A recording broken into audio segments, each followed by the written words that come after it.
Half cup মুসুর ডাল আর তার সঙ্গে একটা সেদ্ধ আলু গ্রেট করে সকালে জলখাবারের জন্য অথবা ডিনারে নতুনত্ব আর সুস্বাদু কিছু বানাতে মন চাইলে আজকের রেসিপিটা একদম কোথাও মিস করো না। রেসিপিটা বানানো যেমন সহজ আর খেতেও সব থেকে সুস্বাদু হয়। তো চলো দেখে নেওয়া যাক ভিডিওটা। তার জন্য এখানে 100 গ্রাম মুসুর ডাল আমি 2 ঘন্টা আগে থেকে ভিজিয়ে নিয়েছিলাম। তোমরা চাইলে ডালের পরিমাণটা কম বেশি করতে পারো। এবার এই ডালের জলটাকে ফেলে দিয়ে ডালটাকে বেশ কয়েকবার ভালো মতন ধুয়ে নিতে হবে। মুসুর ডালের মধ্যে অনেক সময় কিন্তু অনেক রকম নোংরা থাকে, তার জন্য চেষ্টা করবে ডালটাকে বেশ কয়েকবার ভালো মতন ধুয়ে নিতে। তো আমি এখানে 3 থেকে 4 বার জল পাল্টে ডালটাকে ভালো মতন ধুয়ে নিয়েছিলাম। তারপর অন্যদিকে একটা ছোট মিক্সিং জারের মধ্যে সম্পূর্ণ ভেজানো মুসুর ডালটাকে নিয়ে নিতে হবে। মুসুর ডালটাকে দিয়ে এবার এর সঙ্গে অ্যাড করতে হবে কয়েক টুকরো আদা আর তার সঙ্গে 2টো কাঁচা লঙ্কা একটা সুন্দর ফ্লেভারের জন্য। তবে তোমরা চাইলে ঝাল অনুযায়ী কাঁচা লঙ্কাটাকে ব্যবহার করতে পারো। অল্প কয়েক টুকরো আদা আর 2টো কাঁচা লঙ্কা বেশ খানিকটা মতন জল দিয়ে এবার ডালটাকে খুব ভালো মতন পেস্ট করতে হবে, যেন এর মধ্যে ডালের কোনো শক্ত অংশ না থাকে। দেখতেই পাচ্ছ বন্ধুরা, ডালটাকে কিন্তু ঠিক এরকমভাবে পেস্ট করতে হবে। আর অন্যদিকে আমি এখানে একটা সেদ্ধ আলু নিয়েছিলাম। আমি এখানে 100 গ্রাম মুসুর ডালের জন্য একটা সেদ্ধ আলু নিয়েছি। তবে তোমরা পরিমাণগুলোকে বাড়িয়ে করতে চাইলে সমস্ত কিছু বাড়িয়ে নেবে। একটা সেদ্ধ আলু নিয়ে এবার খুব ভালো মতন গ্রেট করতে হবে, যেন এর মধ্যে কোনো রকম শক্ত ডেলা না থাকে। আলুটা আমি এখানে একটা বড় সাইজের নিয়ে নুন দিয়ে খুব ভালো মতন সেদ্ধ করে নিয়েছিলাম। আলুটা গ্রেট করে এবার অন্যদিকে পুরটাকে বানিয়ে নেওয়ার জন্য সবার প্রথমে গ্যাসের ওপর একটা ফ্রাই প্যান বসিয়ে তার মধ্যে অ্যাড করতে হবে খানিকটা তেল। আমি এখানে 3 থেকে 4 টেবিল চামচ সাদা তেল ব্যবহার করলাম। তেলটা খুব ভালো মতন গরম হয়ে গেলে এবার এর সঙ্গে ফোড়নে অ্যাড করব খুবই সামান্য পরিমাণে হিং আর দিচ্ছি 1/4 টিস্পুন কালো জিরে।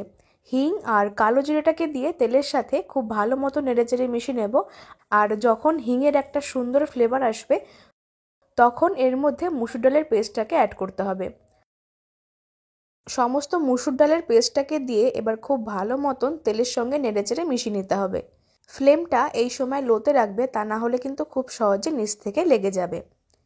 একটুখানি মিশিয়ে নেওয়ার পরে এবার যে সেদ্ধ আলুটা আমরা আগে থেকে গ্রেট করে নিয়েছিলাম সেই গ্রেট করা আলুটা এর মধ্যে অ্যাড করতে হবে। তারপরে খুব ভালো মতন সমস্ত কিছু মিশিয়ে নিতে হবে।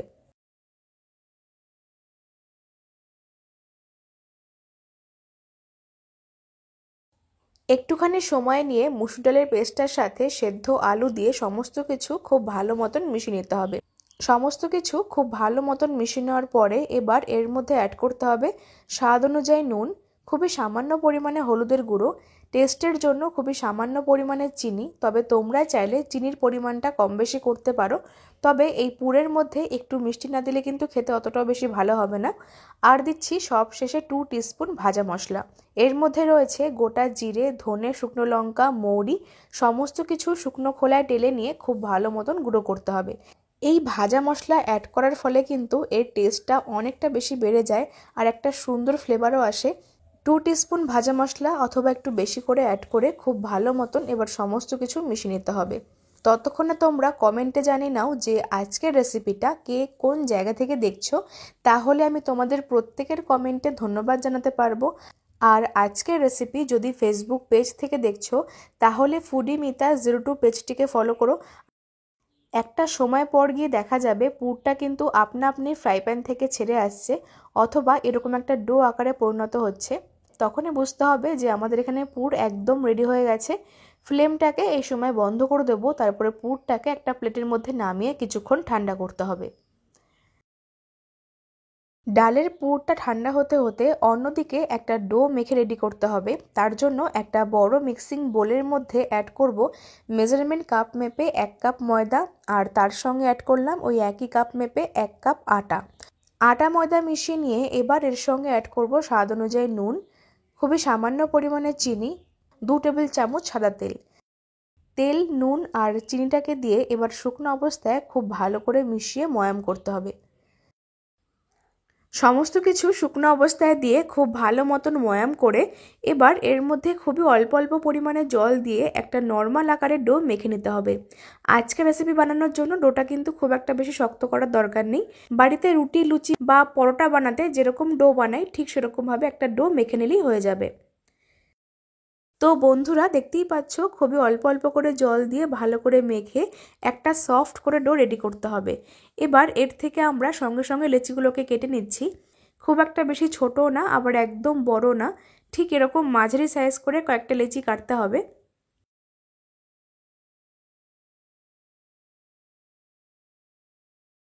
ঠিক এরকম মাঝারি সাইজ করে বেশ কয়েকটা লেচি কাটতে হবে। এবার তার থেকে একটা লেচি নিয়ে খুব ভালো মতন গোল পাকিয়ে নিয়ে শুকনো আটা অথবা ময়দা ছড়িয়ে প্রথমে একটা বড় আর পাতলা করে রুটি বেলতে হবে।